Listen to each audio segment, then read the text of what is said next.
Praise God for this morning. രാവിലെ സമയത്തിനായിട്ട് ദൈവത്തെ സ്തുതിക്കുന്നു. Let's all turn our Bibles to John chapter 6. വേദപുസ്തകത്തെ യോഹന്നാന്റെ സുവിശേഷത്തിലെ 6-ാം അധ്യായത്തിലേക്ക് തിരിയാം. I'll quickly read from verses 1 through 14. വളരെ പെട്ടെന്ന് 1 മുതൽ 14 വരെയുള്ള വാക്യങ്ങൾ വായിക്കാം. After these things, Jesus went away to the other side of the Sea of Galilee, and a great multitude was following him, because they were seeing the signs which he was performing on those days, on those who were sick. And Jesus went up on the mountain, and there he sat with his disciples. Now the Passover, the feast of the Jews, was at hand. Jesus therefore lifted up his eyes, and seeing that a great multitude was coming to him, said to Philip, "Where are we to buy bread, that these may eat?" And this he was saying to test him, for he himself knew what he was intending to do. Philip answered him, 200 denarii worth of bread is not sufficient for them, for everyone to receive a little.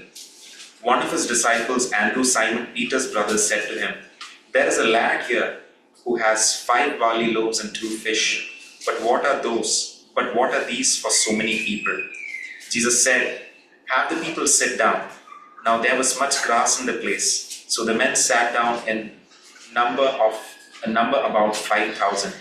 Jesus therefore took the loaves, and having given thanks, he distributed to those who were seated, likewise also of the fish as much as they wanted. And when they were filled, he said to his disciples, "Gather up the leftover fragments, that nothing may be lost."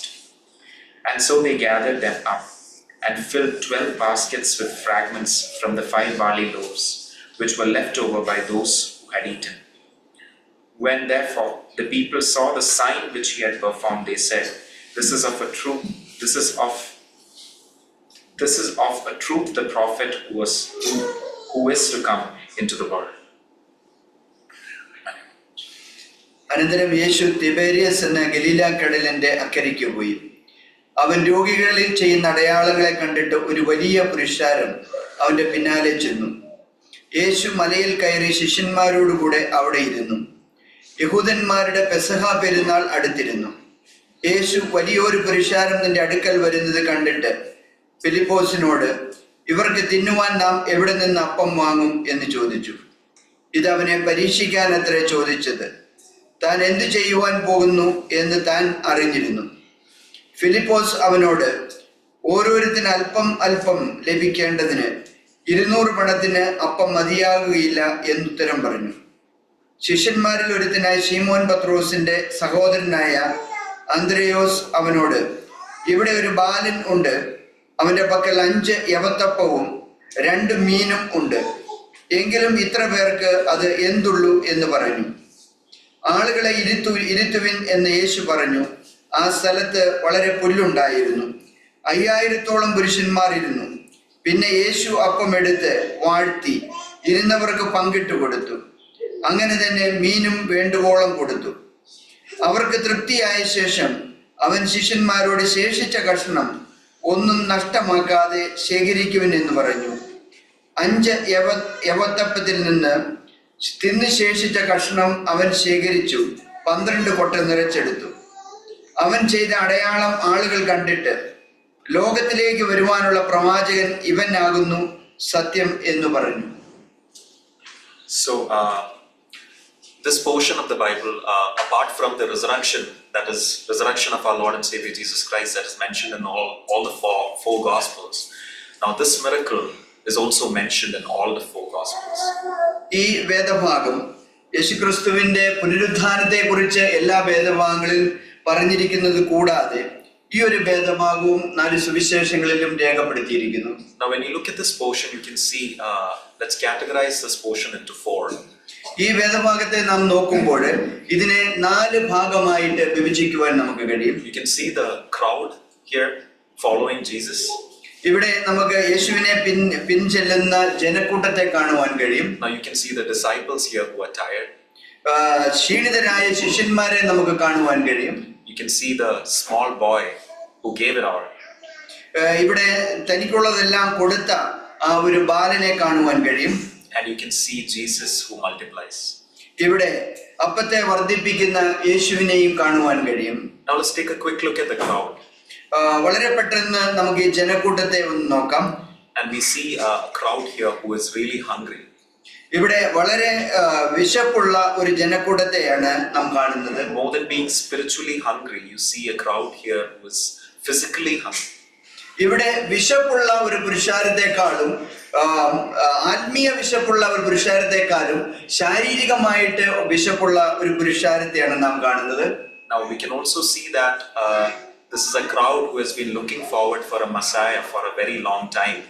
നമുക്ക് ഈ ഒരു കാര്യം കൂടി ഇവിടെ ശ്രദ്ധിക്കുവാൻ കഴിയും. വളരെ കാലമായിട്ട് മിശിഹായെ പ്രതീക്ഷിച്ചിരുന്ന ഒരു ജനക്കൂട്ടത്തെയാണ് കാണുന്നത്. You can see that their need is beyond spiritual and physical. You can also see that their need is more of political as well. ഇവിടെ നമുക്ക് കാണുവാൻ കഴിയുന്നത് ആത്മീയവും ശാരീരികവുമായിട്ടുള്ള ആവശ്യത്തിനപ്പുറം രാഷ്ട്രീയമായിട്ടുള്ള ഒരു ആവശ്യമുള്ള ഒരു കൂട്ടത്തെയാണ് കാണുന്നത്. They were looking for someone who would deliver them from Roman oppression as well. അവര് റോമാ സാമ്രാജ്യത്തിന്റെ ആധിപത്യത്തിൽ നിന്നും അവരെ വിടിവിക്കുവാൻ കഴിവുള്ള ഒരാളെയായിരുന്നു കാത്തിരുന്നത്. Now this is a hungry crowd, and in a sense they can be a crowd that can be angry as well. ഇത് വിശപ്പുള്ള ഒരു പുരുഷാരമായിരുന്നു. അതുപോലെ തന്നെ വളരെ പെട്ടെന്ന് കോപാകുലമാകുവാൻ സാധ്യതയുമുള്ള ഒരു ജനക്കൂട്ടമായിരുന്നു. And the next group of people we see are the disciples. അടുത്ത കൂട്ടം ശിഷ്യന്മാരുടെ ഗണമായിരുന്നു. And they were tired.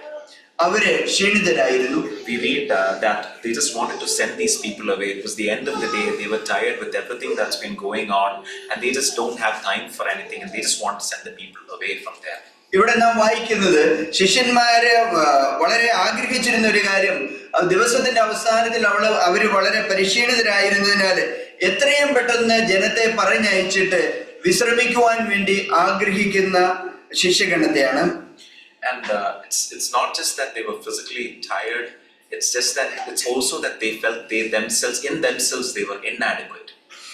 അവരെ ശാരീരികമായിട്ട് ക്ഷീണിതരായിരുന്നു എന്ന് മാത്രമല്ല, അവരിൽ തന്നെ കണ്ടു ഈ കാര്യങ്ങളെ കൈകാര്യം ചെയ്യുവാൻ മാത്രം പ്രാപ്തരല്ലായിരുന്നു അവരെന്ന്. We see Philip saying that 200 denarii, how much of bread can that buy for so many people? It won't be sufficient. It will only be able to give them crumbs.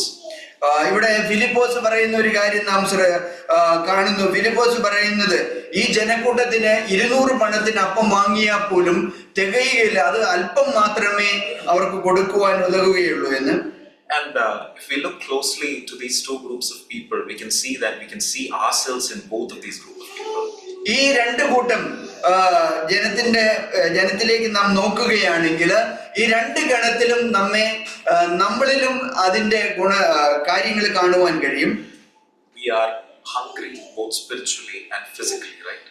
നമ്മള് ആത്മീയമായിട്ടും ശാരീരികമായിട്ടും വിശപ്പുള്ളവരാണ്, അല്ലയോ? But we are people with hope because we have the resurrected Jesus with us though. എന്നാല് നമ്മള് പ്രത്യാശയുള്ള ഒരു ജനമാണ്. കാരണം പുനരുദ്ധാനം ചെയ്ത യേശുക്രിസ്തു നമ്മോട് കൂടെ ഉണ്ട്. And if we look at the disciples, we are also people who are tired, right? ശിഷ്യന്മാരെ നാം നോക്കുകയാണെങ്കിൽ ആ ശിഷ്യന്മാരെ പോലെ തന്നെ നമ്മളും ക്ഷീണിതരാണ്. Most of our days are pretty much busy with our work, with everything that's going on, things at home, and at the end of this whole thing, there's really no time for the word of God. ദിവസത്തിന്റെ അവസാനം നാം നോക്കുകയാണെങ്കിൽ പകലത്തെ അധ്വാനത്താലും മറ്റ് വ്യാപാരങ്ങളാലും നമ്മളും വളരെ ക്ഷീണിതരാണ്.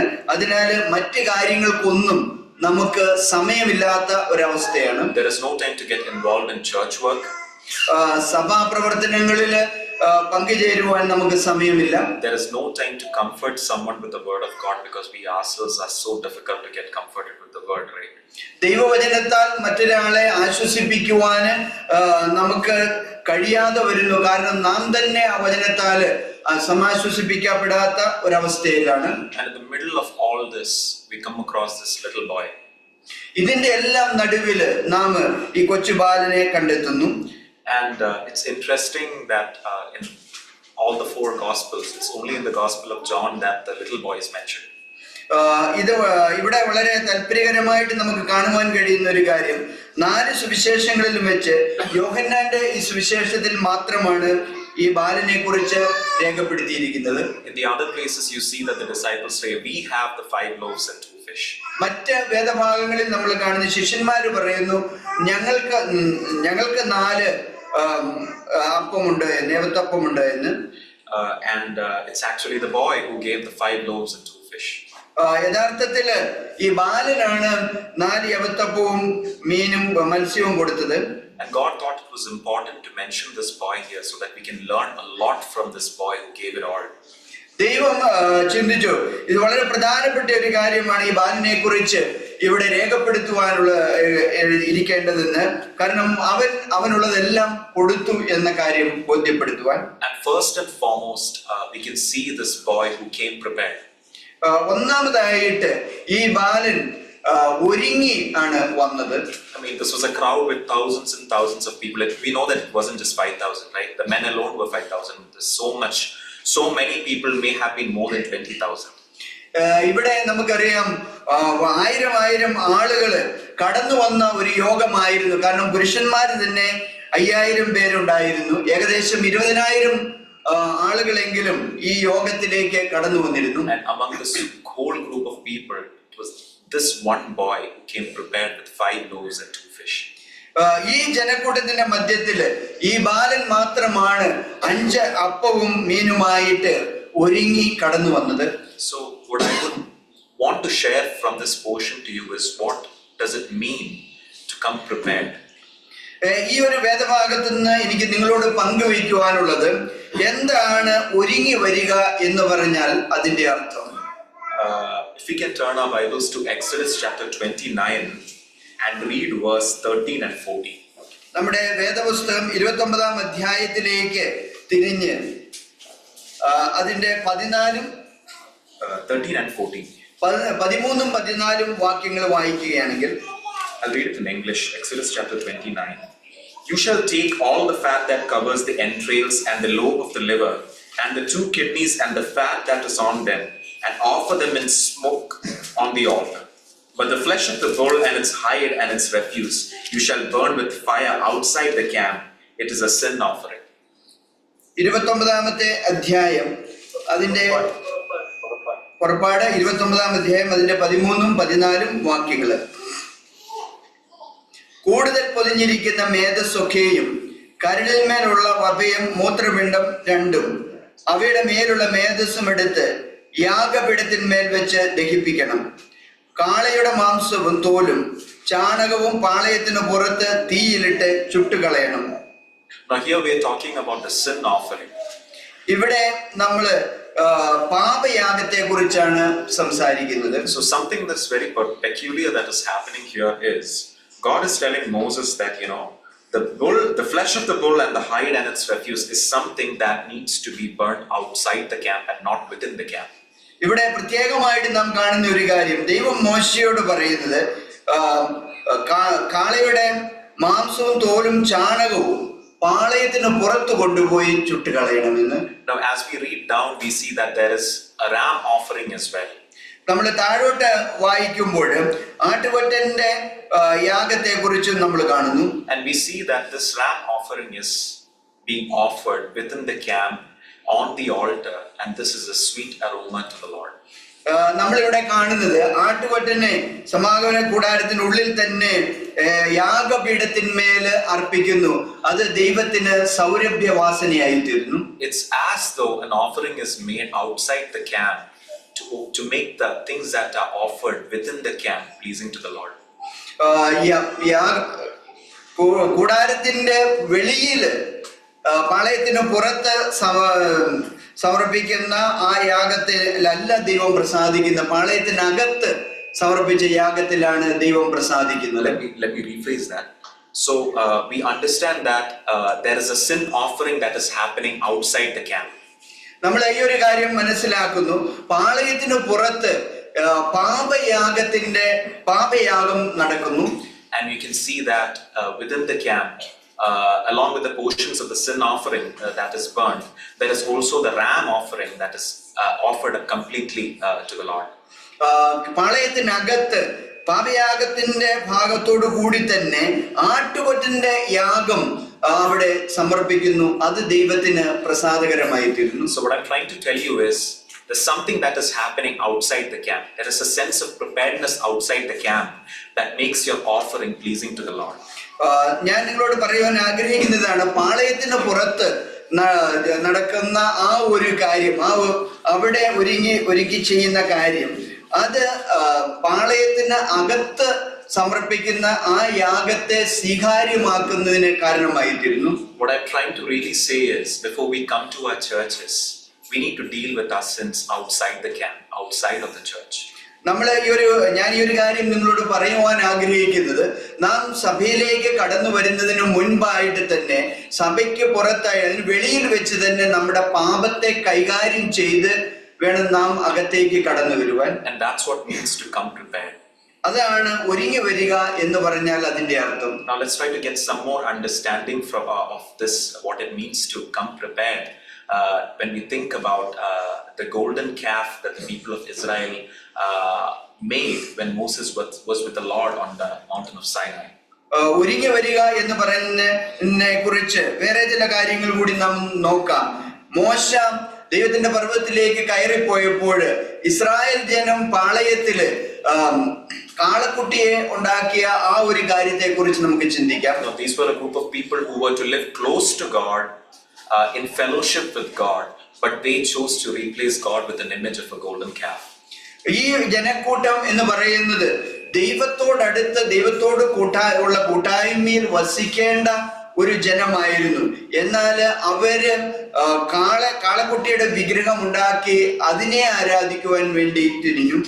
So we know that God is furious when Moses comes down, and out of the result of this whole sin, 3,000 people were killed that day. നമുക്കറിയാം, മോശ താഴോട്ട് ഇറങ്ങി വന്നപ്പം ദൈവം കോപാകുലനായിട്ട് അന്നത്തെ ദിനം തന്നെ പാളയത്തിൽ 3000 പേര് കൊല്ലപ്പെട്ടു.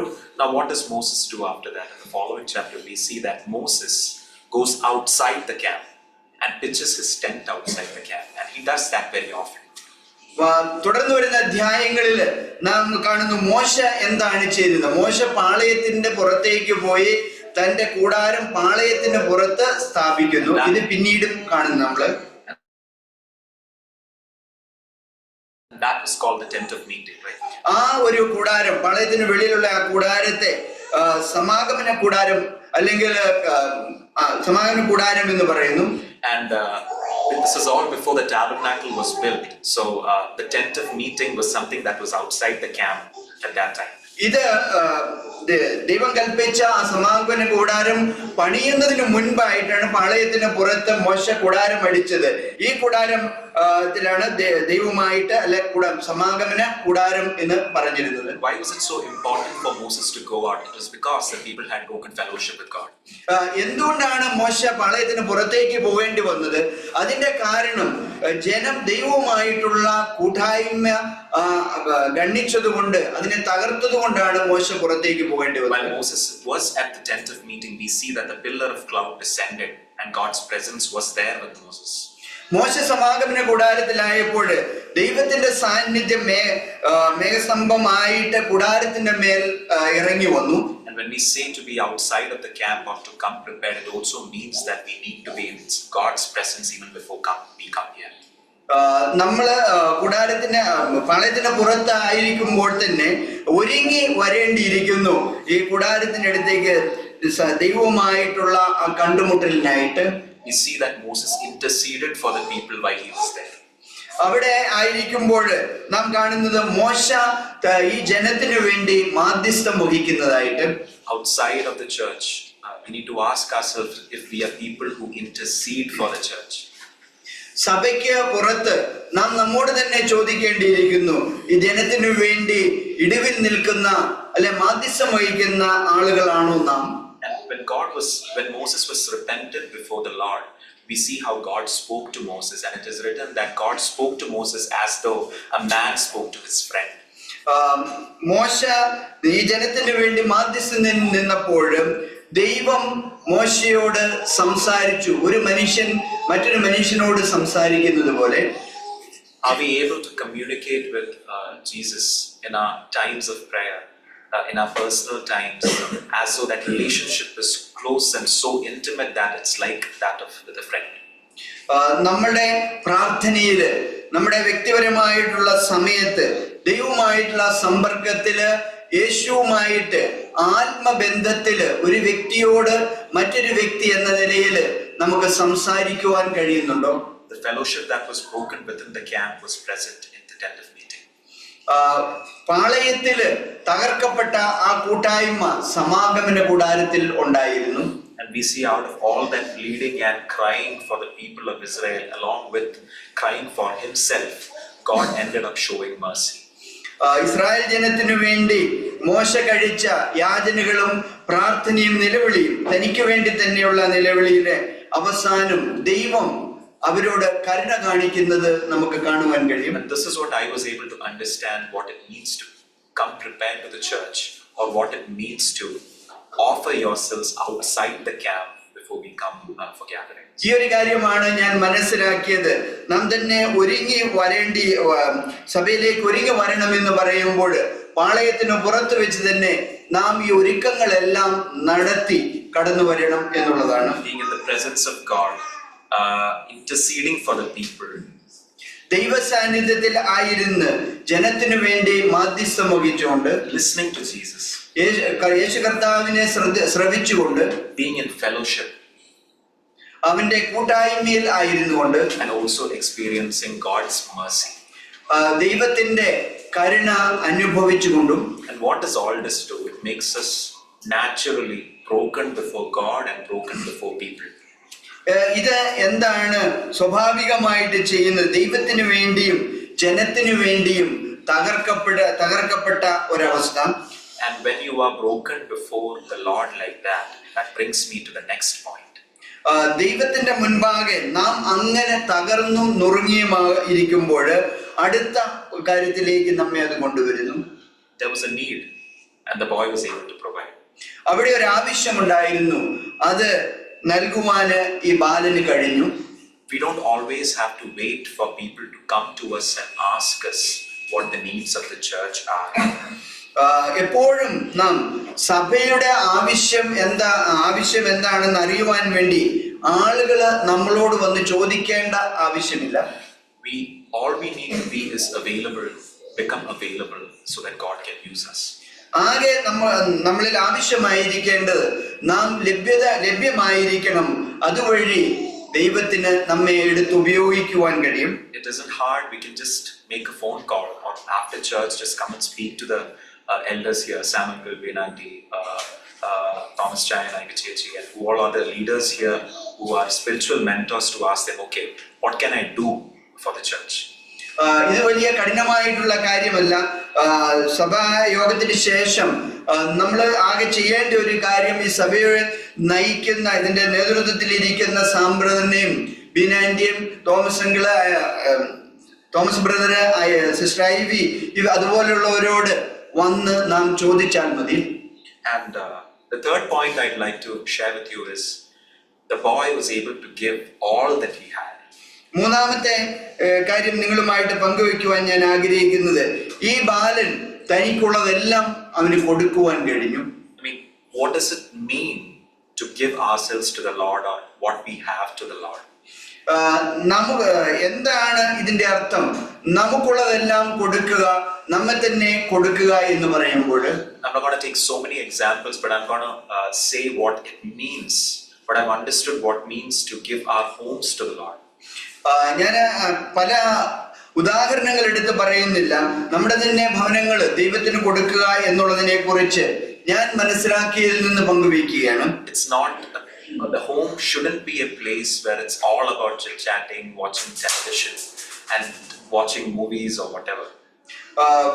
നമ്മുടെ വീട് എന്ന് പറയുന്നത് TV കാണുന്നതും സിനിമ കാണുന്നതും അല്ലെങ്കിൽ സാമൂഹ്യ മാധ്യമങ്ങളിൽ സമ്പർക്കങ്ങൾ പുലർത്തുന്ന ഒരു സ്ഥലം മാത്രമല്ല. I mean, it's so easy for us to speak about worldly things or things of the world, something that fascinates us for hours and hours with our friends. I mean, all that is good. It's good to have friendship. But the one thing that is so difficult for us to do in those companies, when we have friends over at home, is speak one word of what Jesus has done in our life that day. ലോകപരമായിട്ടുള്ള കാര്യങ്ങള് മണിക്കൂറുകളോളം ഇരുന്ന് സംസാരിക്കുക എന്നുള്ളത് നമ്മളെ ആകർഷിക്കുന്ന ലോകത്തിൻ്റെതായ കാര്യങ്ങൾ സംസാരിക്കുന്നത് വളരെ ആകർഷണീയമായിരിക്കും. എന്നാൽ അതിന്റെ മധ്യത്തില് ദൈവം നമ്മെ കുറിച്ച് ആഗ്രഹിക്കുന്ന കാര്യങ്ങൾ, ദൈവത്തിന്റെ വചനം സംസാരിക്കുക എന്നുള്ളത് പ്രയാസമായിരിക്കും. Let's read Deuteronomy chapter 11 verse 18 and 19. ആവർത്തന പുസ്തകം 11-ാം അധ്യായം അതിന്റെ 18-19 വാക്യങ്ങൾ വായിക്കാം. Reading these verses, we understand what God means when He says our houses should be filled with the Word of God. ഈ വാക്യങ്ങൾ വായിക്കുന്നതിലൂടെ നമ്മുടെ ഭവനം ദൈവത്തിന്റെ വചനത്താൽ നിറഞ്ഞിരിക്കുക എന്ന് പറഞ്ഞാൽ എന്താണ് അതുകൊണ്ട് ദൈവം ഉദ്ദേശിക്കുന്നതെന്ന് നമുക്ക് കാണാം. അവർ മരുഭൂമിയിൽ കൂടെ സഞ്ചരിച്ച് ഏദോം ദേശവും മോവാബ് ദേശവും 11:18 and 19.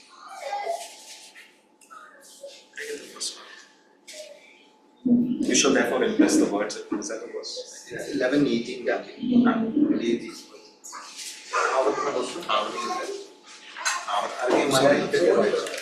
ന്യായാധിപന്റെ പുസ്തകം.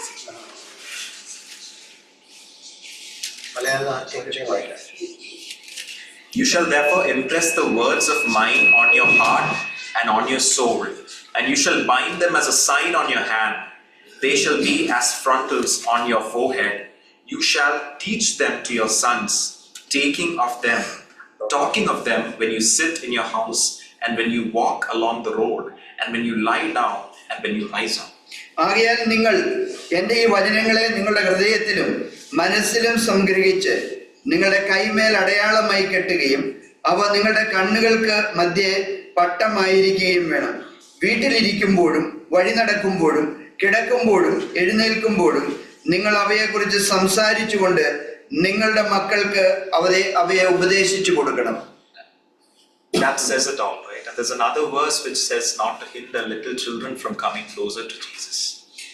ഈ വേദഭാഗം എല്ലാം പറയുന്നു. വേറൊരു വാക്യമുണ്ട്, കുഞ്ഞുങ്ങളെ യേശു കർത്താവിന്റെ അടുത്തേക്ക് വരുന്നതിൽ നിന്ന് തടസ്സപ്പെടുത്തരുതെന്ന്. And that's one thing I wanted to share, how our houses can be something that we offer to the Lord. ഈ ഒരു കാര്യമാണ് ഞാൻ നിങ്ങളുമായിട്ട് പങ്കുവെക്കുന്നത്. നമ്മുടെ ഭവനങ്ങളെ നമുക്ക് ദൈവത്തിനായിട്ട് സമർപ്പിക്കുവാൻ കഴിയും. The fourth point I'd like to share with you is that the boy, whatever the boy gave, he gave sacrificially. നാലാമത്തെ വസ്തുത നിങ്ങളുമായിട്ട് പങ്കുവെക്കുവാൻ ഞാൻ ആഗ്രഹിക്കുന്നത്, ഈ ബാലൻ കൊടുത്തപ്പോൾ അവൻ ത്യാഗപരമായിട്ട് തനിക്കുള്ളതെല്ലാം കൊടുത്തു. I mean, giving sacrificially isn't easy. It's easy for us to give out a surplus. നമ്മുടെ അധികത്തിൽ നിന്ന് നാം കൊടുക്കുവാൻ വളരെ എളുപ്പമാണ്. നമ്മുടെ അല്പത്തിൽ നിന്ന് കൊടുക്കുന്നത് ത്യാഗം സഹിക്കേണ്ട ഒരു കാര്യമാണ്. We see that about the widow story when we read Mark chapter 12. I'll just read it out from verse 42 to 43. മർക്കോസിന്റെ സുവിശേഷം 12-ാം അധ്യായം 42 മുതലുള്ള വാക്യങ്ങൾ വായിക്കുവാൻ ആഗ്രഹിക്കുന്നു. Now we see that Jesus was sitting by the treasury, and verse 42. A poor widow came and put in 2 small copper coins, which amount to a cent. Calling his disciples to him, he said to them, "Truly I say to you, this poor widow put in more than all the contributors to the treasury. For they all put in out of their surplus, but she out of her poverty put in all she owed, all she had to live on." 12-ാം അധ്യായം 42 മുതലുള്ള വാക്യങ്ങൾ. ധനവാന്മാർ പലരും വളരെ ഇട്ടു. ദരിദ്രയായ ഒരു വിധവ വന്ന് 1 പൈസയ്ക്ക് ശരിയായ 2 കാശിട്ടു. അപ്പോൾ അവൻ ശിഷ്യന്മാരെ അടുക്കൽ വിളിച്ച്, ഭണ്ഡാരത്തിലിട്ട എല്ലാവരെക്കാളും ഈ ദരിദ്രയായ വിധവ അധികം ഇട്ടിരിക്കുന്നു എന്ന് ഞാൻ സത്യമായിട്ട് നിങ്ങളോട് പറയുന്നു. എല്ലാവരും തങ്ങളുടെ സമൃദ്ധിയിൽ നിന്നിട്ടു, ഇവളോ തന്റെ ഇല്ലായ്മയിൽ നിന്ന് തനിക്കുള്ളതൊക്കെയും തന്റെ ഉപജീവനം മുഴുവനും ഇട്ടു എന്ന് അവരോട് പറഞ്ഞു. I'm not able to think of big examples or anything at this point, but one thing I can tell you is something that really encourages me from this church. ഇനി വലിയ ഉദാഹരണങ്ങളൊന്നും എൻ്റെ ഓർമ്മയിൽ നിന്ന് പറയാൻ എനിക്ക് ഒക്കുന്നില്ല. എങ്കിലും ഈ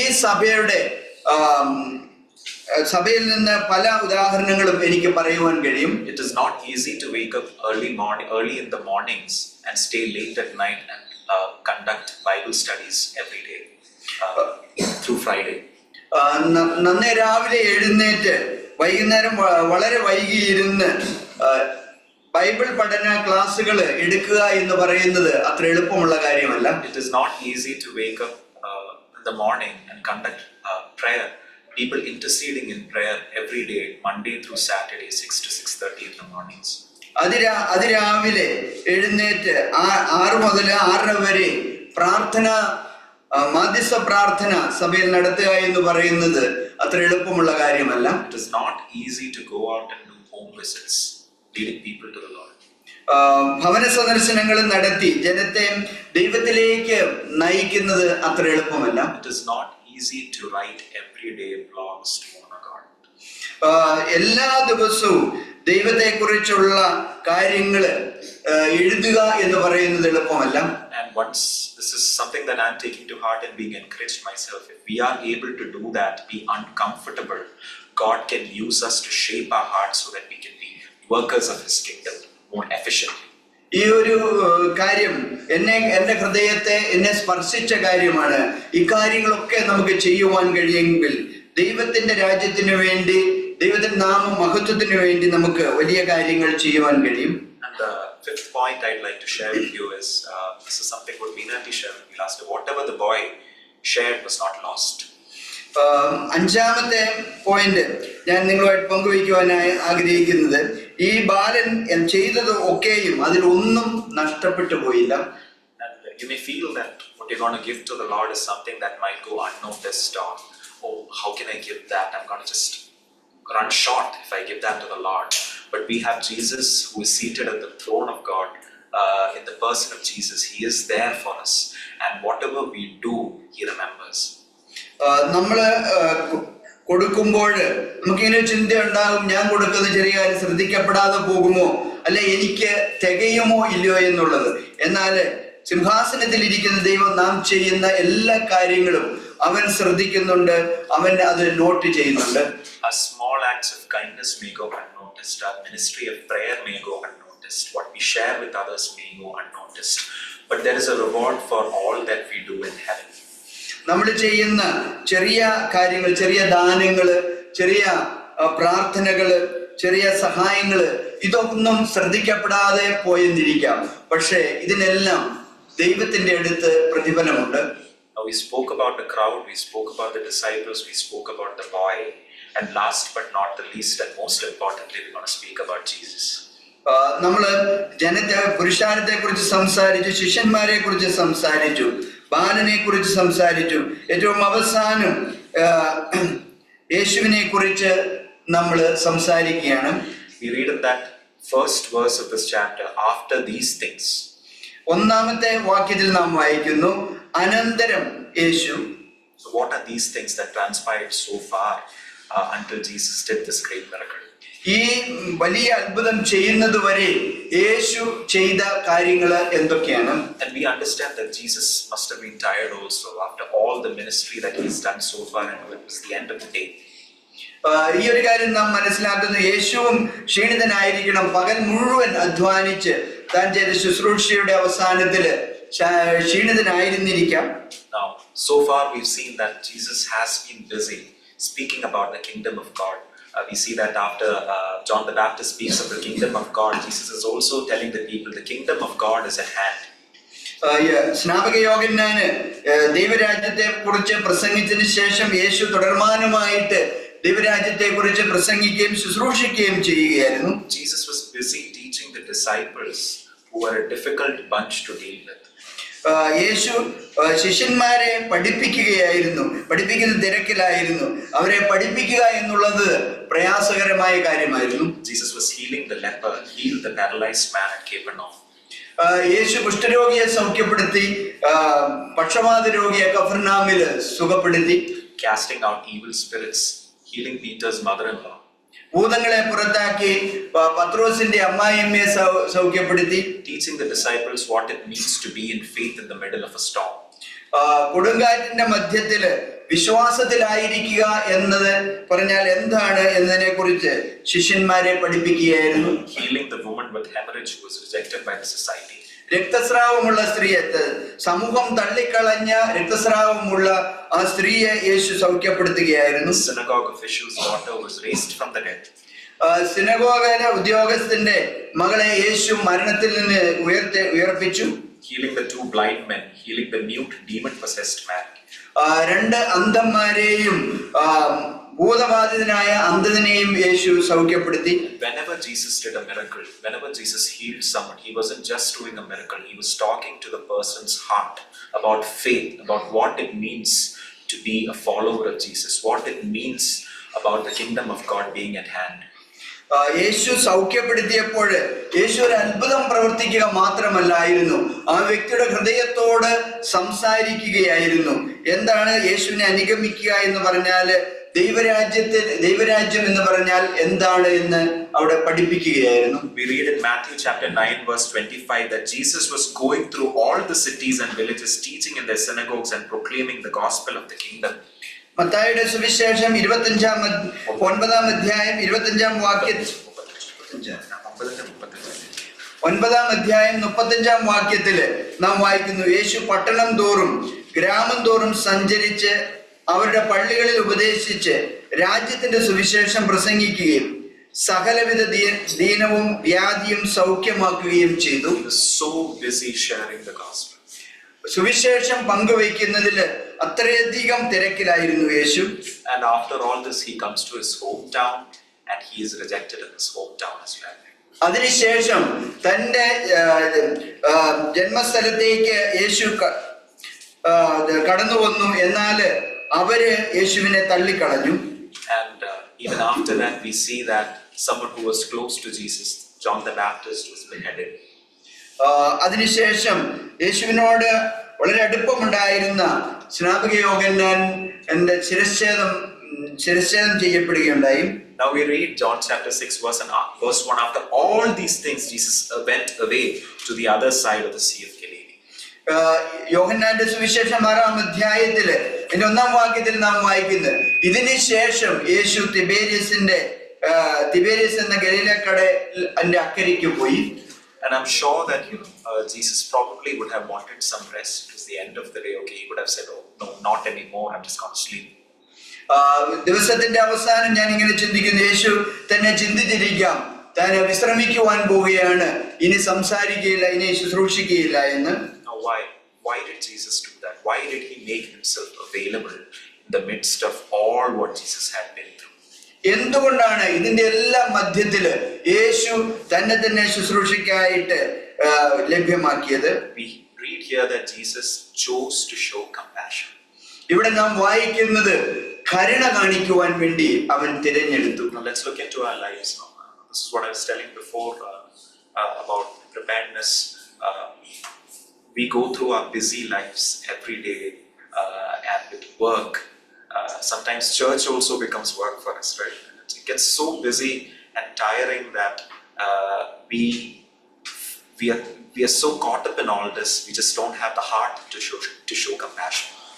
ഇതാണ് ഞാൻ പറഞ്ഞത്, നമ്മുടെ ഒരുക്കത്തിന് മുന്നോടിയായിട്ട് നമ്മൾ വളരെ തിരക്കിലും പ്രവൃത്തികളിലും ഏർപ്പെട്ട്, നമുക്ക് ചിലപ്പോൾ സഭയുടെ ജോലികൾ ശുശ്രൂഷകൾ തന്നെ ആയിരിക്കാം, അങ്ങനെ പലവിധ വ്യവഹാരങ്ങളിൽ നാം ഏർപ്പെട്ട് തിരക്കിലായിരിക്കുമ്പോൾ നമുക്ക് കരുണ കാണിക്കാൻ സമയമില്ലാതെ പോകാം. We read in Matthew chapter 5, whoever forces you to go 1 mile, go with him 2.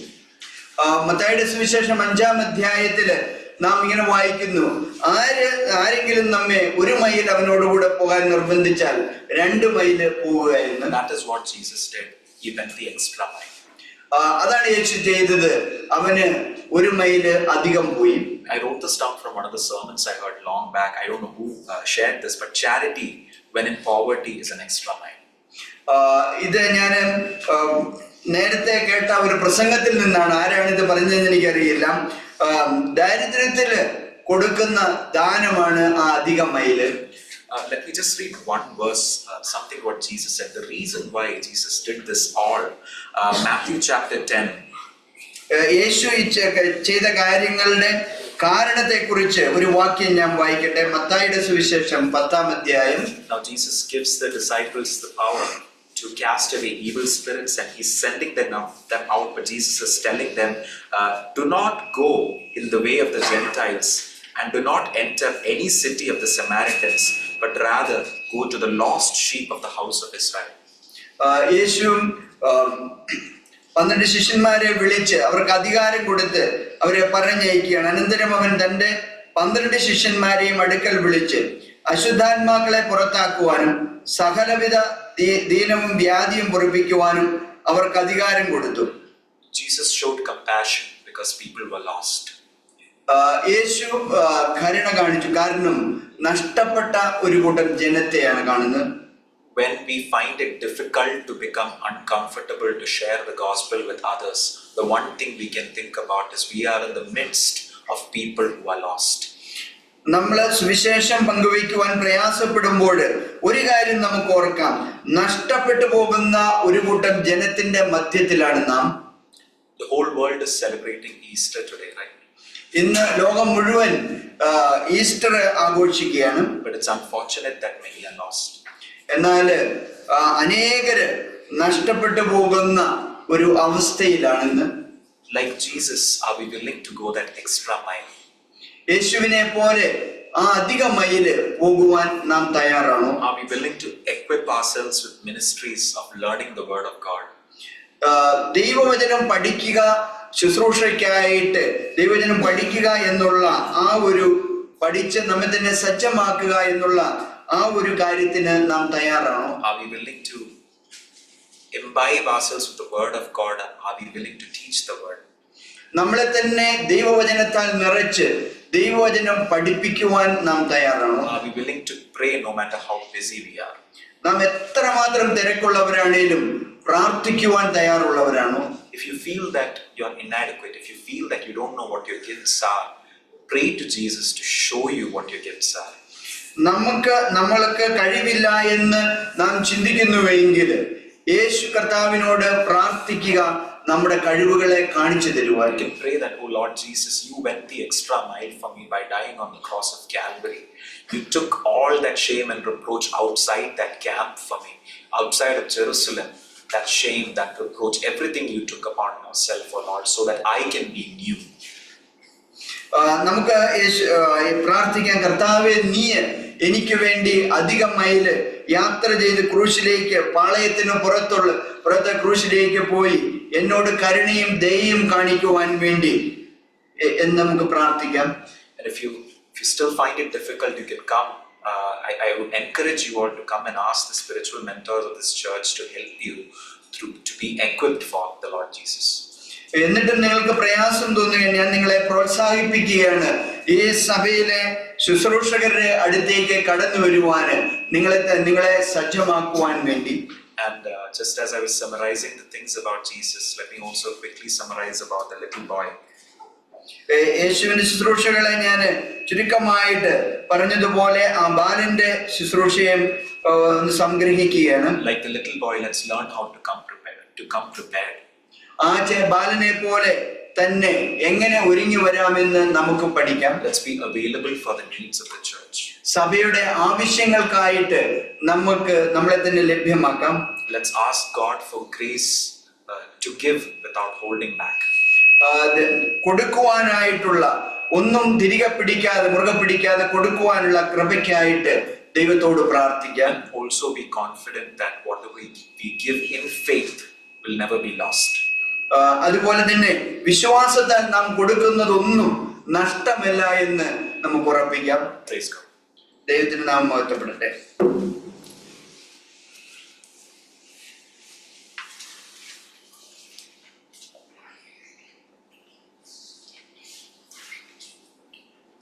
Thank you for that very comprehensive, വളരെ ഡീറ്റെയിൽഡ് ആയിട്ട് നമുക്ക് കേൾക്കേണ്ട പല സത്യങ്ങൾ ഓർത്ത് ദൈവത്തെ സ്തുതിക്കാം. നമ്മളെ തന്നെ സമർപ്പിക്കാം. പ്രിയപ്പെട്ടവരെ, ദൈവം നമ്മളെ കേൾപ്പിച്ച സത്യങ്ങൾ നമ്മൾ എവിടെയായി നിൽക്കുന്നത് എന്ന് നമ്മളെ കൊണ്ടൊന്ന് വിലയിരുത്തി ദൈവക്കാരല്ലേ നമ്മളെ തന്നെ. We don't have to do anything. We just have to submit ourselves to God and God will do everything. കർത്താവിന്റെ ശക്തിയിൽ, ആത്മാവിന്റെ നിറവില് കർത്താവ് അത്ഭുതങ്ങൾ പ്രവർത്തിക്കുന്ന ദൈവമാണ്. പ്രിയപ്പെട്ടവരെ, നമ്മളെ തന്നെ കേട്ട വചനങ്ങൾക്ക് നമ്മളെ തന്നെ സമർപ്പിക്കാം. കർത്താവെ, let me be like that Lord. യേശു കർത്താവ് ഭൂമിയിലിരിക്കുമ്പോൾ നമ്മളെ കർത്താവിന്റെ കൈകളും കരങ്ങളുമായിട്ട് വെച്ചിരിക്കുന്നത്. We just be available and the rest strengthening He will do it. We just be available. He will fight for us. He will work for us. So that നമ്മളെ തന്നെ സമർപ്പിച്ചാൽ കർത്താവ് നമുക്ക് വേണ്ടി, കർത്താവിന്റെ കൈകളും കരങ്ങളായിട്ട് കാലുകളായിട്ട് നമ്മളായി തീർന്നാൽ മതി. ദൈവം നമുക്ക് പ്രവർത്തിക്കുന്നുള്ളൂ എന്നുള്ളൊരു സംശയമില്ല. പ്രാർത്ഥിക്കാം. കർത്താവെ, ഓർമ്മിച്ച സത്യങ്ങൾക്ക് വേണ്ടി സ്തുതിക്കുന്നു. ഒരു ദാഹമുള്ള ഒരു വലിയ കൂട്ടം ഞങ്ങൾ ചുറ്റിലുമുണ്ട്. ആത്മീയമായിട്ടും ശാരീരികമായിട്ടും ദാഹത്തിൽ നിൽക്കുമ്പോൾ കർത്താവെ, അതൊന്ന് കാണാൻ ഒരു മനസ്സൊരുങ്ങുന്ന ഒരു ദൈവത്തിന്റെ മക്കളാണല്ലോ ഞങ്ങളാണല്ലോ അങ്ങയുടെ പ്രതിനിധികളായിട്ടൊക്കെ വെച്ചിരിക്കുന്നത്. കർത്താവെ, അങ്ങയുടെ കണ്ണുകളായിട്ട് ഞങ്ങളുടെ കണ്ണുകൾ അങ്ങയുടെ കണ്ണുകളായിരിക്കട്ടെ. കർത്താവെ, അങ്ങയുടെ കാലുകൾ ഞങ്ങളുടെ കാലുകളായി തീരട്ടെ, കൈകൾ ഞങ്ങളുടെ കൈകളായി തീരട്ടെ. കർത്താവെ, അങ്ങ് എങ്ങനെ മനസ്സിലാക്കി പ്രവർത്തിക്കാൻ ആഗ്രഹിക്കുന്നു ഞങ്ങളെ എടുത്ത് ഉപയോഗിക്കണമെന്ന് പ്രാർത്ഥിക്കുന്നു. കർത്താവെ, ഞങ്ങളെ ആണല്ലോ ദൂതന്മാരെ കൊണ്ടല്ലല്ലോ നമുക്ക് ഈ ലോകത്തിൽ വെച്ചിരിക്കുന്നത്. Lord, you kept us as example, as your instruments, your hands, your feet, Lord, that we have to work, we have to do it for you, Lord, to stand for you on your behalf, Lord. കർത്താവെ, എങ്ങനെ ആ ബാലൻ കർത്താവെ അവിടെ ഉള്ളതെല്ലാം കൊടുത്തതുപോലെ തന്നെ let us give all what we have, Lord, the little that we have, give everything ourselves, Lord, and you will multiply it, Lord, you will bless it, Lord. കർത്താവെ, ഞങ്ങൾക്ക് ഇന്ന് ഓർപ്പിച്ച സത്യങ്ങൾ ആ രീതിയിൽ ഞങ്ങളുടെ ദിവസങ്ങൾ അങ്ങേക്ക് വേണ്ടി പ്രയോജനപ്പെടുന്നവരായിട്ട് അങ്ങയുടെ മനസ്സിൽ എങ്ങനെ തോന്നുന്നു അതുപോലെ തന്നെ ഞങ്ങളും അതേ മൈൻഡ് ഓഫ് ക്രൈസ്റ്റ് കർത്താവിന്റെ ഹൃദയപ്രകാരം ഞങ്ങളെ ആക്കി തീർക്കണമേ എന്ന് പ്രാർത്ഥിക്കുന്നു. കർത്താവെ, സഹായിക്കണമേ എന്ന് പ്രാർത്ഥിക്കുന്നു. ദാസന് മകന് വചനം തന്നതിന് വേണ്ടി സ്തുതിക്കുന്നു. കർത്താവെ, ഞങ്ങൾ ഓർത്തതുപോലെ തന്നെ കർത്താവെ, ഒത്തിരി കാര്യങ്ങൾ ഞങ്ങൾക്ക് ചെയ്യാനുണ്ട്. ഞങ്ങളെ കൊണ്ട് ഈ അങ്ങയുടെ മക്കളായിട്ട് ഞങ്ങൾ ഈ ദിവസങ്ങൾ കൂടുതലേറെ പ്രാർത്ഥിക്കേണ്ട ആവശ്യമുണ്ട്, പ്രവർത്തിക്കേണ്ട ആവശ്യമുണ്ട്, ജീവിക്കേണ്ട ആവശ്യമുണ്ട്. കർത്താവെ, ഞങ്ങളുടെ ജീവിതം തന്നെ ഒരു സാക്ഷിയായി നിൽക്കേണ്ട ആവശ്യമുണ്ടല്ലോ. കർത്താവെ, സഹായിക്കണമെന്ന് പ്രാർത്ഥിക്കുന്നു. സമയം വളരെ അതിക്രമിച്ച് സമയം വളരെ ഗൗരവമേറിയ ടൈംസ് ആണല്ലോ ഞങ്ങൾ ജീവിക്കുന്നത്. ഞങ്ങളെ കർത്താവ് തന്നെ ഈ രീതിയിൽ കേട്ട രീതിയിലനുസരിച്ച് തന്നെ ജീവിക്കാൻ പല ദിവസങ്ങൾ ഇടയാക്കണമേ പ്രാർത്ഥിക്കുന്നു. പ്രാർത്ഥന കേട്ടതിന് വേണ്ടി സ്തോത്രം, ഉത്തരം നൽകിയതിന് വേണ്ടി സ്തുതിക്കുന്ന കർത്താവെ, യേശു കർത്താവിന്റെ നാമത്തിൽ സ്തോത്രത്തോടെ അപേക്ഷിക്കുന്നു നല്ല പിതാവേ, ആമേൻ. പിതാവായ ദൈവത്തിന്റെ സ്നേഹം, പുത്രന്റെ കൃപയും പരിശുദ്ധാത്മാവിടെ കൂട്ടാനും സഹവാസവും നമ്മൾ കേട്ട് വചനങ്ങളുടെ മേലും പ്രാർത്ഥിച്ച എല്ലാ വിഷയങ്ങളുടെ മേലും ഇപ്പോഴും എപ്പോഴും ഉണ്ടാകുമാറാകട്ടെ. ആമേൻ. ഓൺലൈൻ